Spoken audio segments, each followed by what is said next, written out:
আসসালামু আলাইকুম। Welcome to Ranu's kitchen. আশা করি সবাই ভালো আছেন। প্রতিদিনের মতো আজকেও নতুন একটা রেসিপি নিয়ে আসছি আপনাদের জন্য। আশা করি ভালো লাগবে রেসিপিটা। এটা খুবই পরিচিত একটা রেসিপি, আপনারা দেখেই বুঝতে পারছেন। রেসিপিটা হচ্ছে ডিমের কোরমা।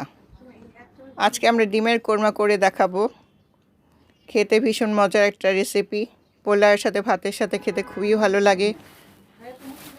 আসুন আমরা রেসিপিটা কিভাবে করছি দেখুন, আমাদের সঙ্গে থাকুন। ডিমের কোরমা করতে যেয়ে আমরা ডিমগুলো সিদ্ধ করে নিয়েছি। তারপর একটা পাত্রে তেল দিয়ে সেই তেলে আমরা ডিমগুলো ভেজে নিচ্ছি। ধিমে আঁচে ডিমগুলো ভেজে নিচ্ছি। একটু লাল লাল হলে আমরা নামিয়ে নিব ডিমগুলো। খেয়াল রাখতে হবে যেন পোড়া না লেগে যায়। এবার অন্য একটা পাত্রে পেঁয়াজ কুচি দিয়ে দিচ্ছি। 1 কাপ পরিমাণ পেঁয়াজ কুচি। তেলের মধ্যে পেঁয়াজ কুচিগুলো ভেজে নিব। পেঁয়াজগুলো একটু একটু করে আমরা ভেজে নেব। এখন দিয়েছি 2টা তেজপাতা।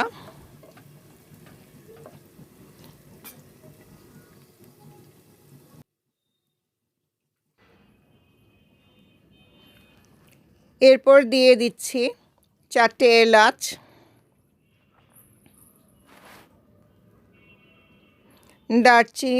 দারচিনি ভেঙে নিয়েছি।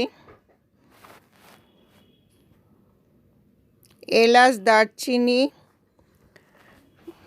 পেঁয়াজ কুচি ভালো করে তেলের মধ্যে ভুনে নিচ্ছি।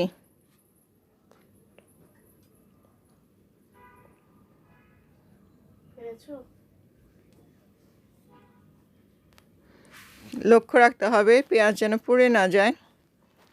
আমরা আরেকটু পেঁয়াজ কুচি দিলাম। পেঁয়াজ বেশি দিলে ডিমের কোরমার স্বাদটা ভালো লাগে।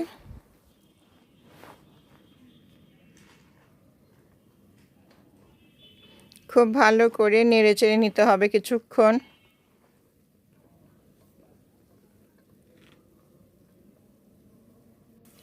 খুব সুন্দর একটা গন্ধ বেরিয়েছে।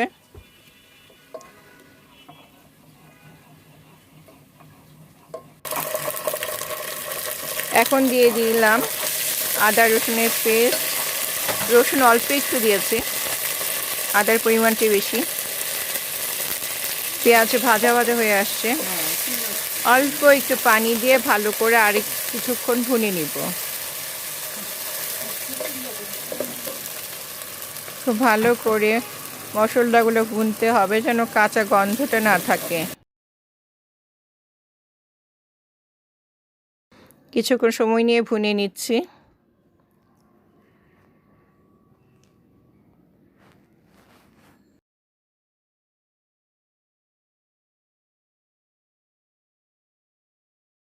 ডিমের কোরমাটা বেশ মজার একটা রেসিপি। এটা সব বয়সী সবাই পছন্দ করে। এখন দিয়ে দিলাম পরিমাণ মতো লবণ।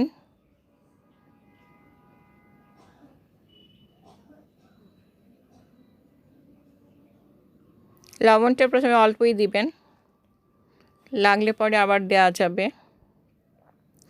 একটু মরিচ গুঁড়ো, শুকনো মরিচ গুঁড়ো অল্প পরিমাণে। ইচ্ছে করলে এখানে আপনি কাঁচামরিচ বাটাও দিতে পারেন শুকনো মরিচ গুঁড়োর পরিবর্তে, সেটাও ভালো লাগে। দিয়ে দিচ্ছি 2 টেবিল চামচ পরিমাণ পেঁয়াজ বাটা। পেঁয়াজ বাটাটা দেওয়া হয় এটা বেশ একটা গ্রেভি ভাব আসার জন্যে এবং স্বাদটাও দ্বিগুণ করে। কিছুক্ষণ পেঁয়াজ বাটাটা দিয়ে মশলাটা ভালো করে আবার ভুনে নিব। সবগুলো মশলা ভালো করে একটু সময় নিয়ে ভুনে নিব। এখন দিয়ে দিচ্ছি টক দই। টক দই হচ্ছে ডিমের কোরমার খুব ভালো একটা ইনগ্রিডিয়েন্টস। এটা খুবই প্রয়োজনীয়, দরকার আছে। ডিমের কোরমার জন্য টক দইটা দিলে কোরমাটা আরও বেশ মজাদার হয়। আমি আবার একটু টক দই দিয়ে দিলাম। টক দই দিয়ে মশলাটা আবার ভালো করে ভুনবো। যত ভালো করে কষিয়ে নেবেন তত ভালো হবে, খেতে মজা লাগবে।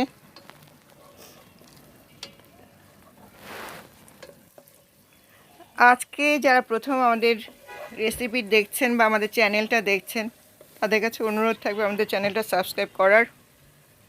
ডিমের কোরমা পারফেক্ট রঙটা আনার জন্য আবারও কিছুটা টক দই দিয়ে নিলাম। টক দই দিলে রঙটা বেশ সুন্দর আসে।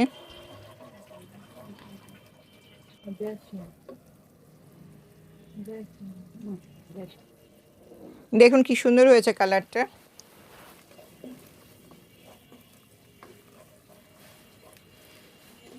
ডিমের কোরমা আপনি এটা অকেশনালিও করে খেতে পারেন।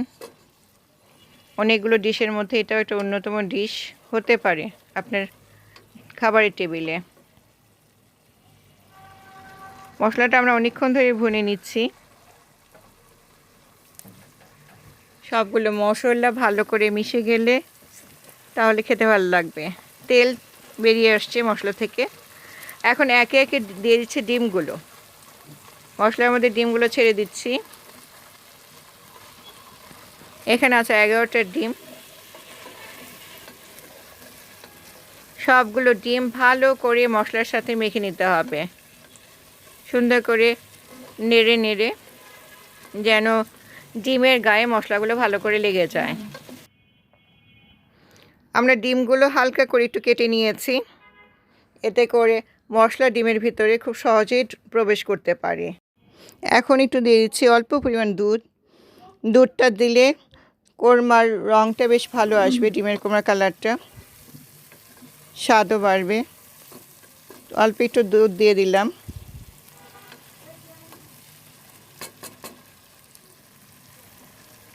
সবগুলো মশলা এবং টক দই দুধ ভালো করে মিশিয়ে নেওয়ার জন্য বা ডিমের মধ্যে প্রবেশ করার জন্য একটু বেশিক্ষণ ধরে নাড়তে হবে।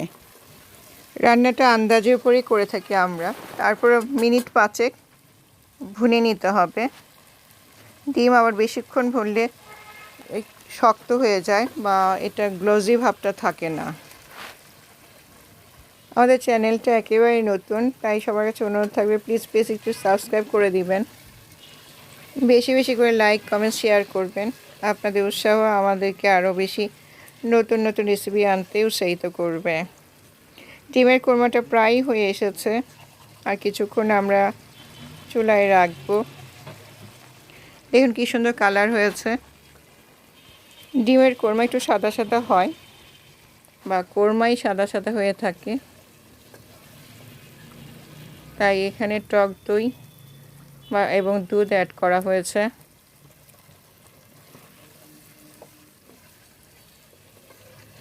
দেখতে কি ভালো লাগছে। অল্প একটু পানি দিয়ে নিলাম। পানি দিয়ে আরও কিছুক্ষণ এটা রান্না হবে।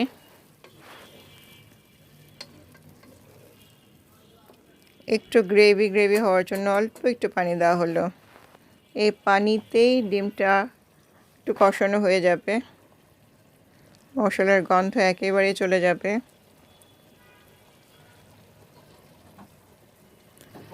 আপনাদের কাছে আবারও অনুরোধ থাকলো আমাদের চ্যানেলটা সাবস্ক্রাইব করবেন। অল্প একটু বেরেস্তা ভাজা দিয়েছি। বেরেস্তা ভাজা দিলে রান্নার স্বাদ অনেক বাড়ে। আর একটু নেড়ে চেড়ে নিচ্ছি। রান্নাটা হয়ে এলো প্রায়। ডিমের কোরমা খুব সহজ একটা রেসিপি, খেতে ভীষণ মজা, পোলাওয়ের সাথে খুবই ভালো লাগে। এখন দিয়ে দিচ্ছে কাঁচামরিচ। কাঁচামরিচ দেওয়া হচ্ছে শেষ মুহূর্তে, এটা দেখার সৌন্দর্য বা স্বাদও বাড়বে। 4টে কাঁচামরিচ দিয়েছি। এখন কেমন সাদা সাদা হয়েছে ডিমের কোরমাটা। রান্না খাওয়ার স্বাদের সাথে সাথে দেখার সৌন্দর্যটাও অনেকখানি। দেখতে সুন্দর হয়েছে কোরমার রঙটা। এখন আমরা দিয়ে দিচ্ছি বেরেস্তা, চিনি আর মাওয়া মিক্সড করে। এটা রান্নার স্বাদটাকে একদম পুরোপুরি পারফেক্ট করবে। রান্নাটা হচ্ছে এক একজনের উপর নির্ভর করে, যে যেভাবে রান্না করতে পছন্দ করেন বা যেভাবে রান্না করে অভ্যস্ত সেইভাবেই করে থাকেন।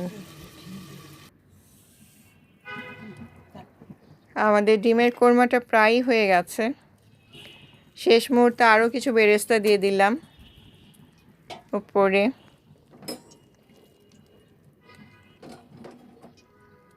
বেরেস্তা দিলে রঙটাও সুন্দর আসে, স্বাদও দ্বিগুণ করে। খুবই মজার একটা রেসিপি, খুবই সহজ একটা রেসিপি ডিমের কোরমা। ছোট থেকে বড় সবাই খুব পছন্দ করে। আপনি বাসায় ট্রাই করে দেখুন, ভালো লাগবে। একেবারে সহজভাবে করে দেখিয়েছি আমরা, বা আমরা যেভাবে করি সেটাই দেখিয়েছি। নতুন যারা রান্না করছেন তাদের জন্য উপকার হবে আশা করছি। আর এতক্ষণ যারা কষ্ট করে আমাদের ভিডিওটা দেখলেন সবাইকে অসংখ্য ধন্যবাদ। শেষ মুহূর্তে আরও কিছু বেরেস্তা একটু পরিবেশনের জন্য উপরে দেয়া, সৌন্দর্যের জন্য। রান্নাটা খাওয়ার যতখানি, দেখার সৌন্দর্য অনেকখানি। আপনাদের কাছে অনেক কৃতজ্ঞতা যারা ইতিমধ্যে আমাদের চ্যানেলটা সাবস্ক্রাইব করেছেন। আজকের মতো এখানেই বিদায়। সবাই ভালো থাকবেন। আল্লাহ হাফেজ।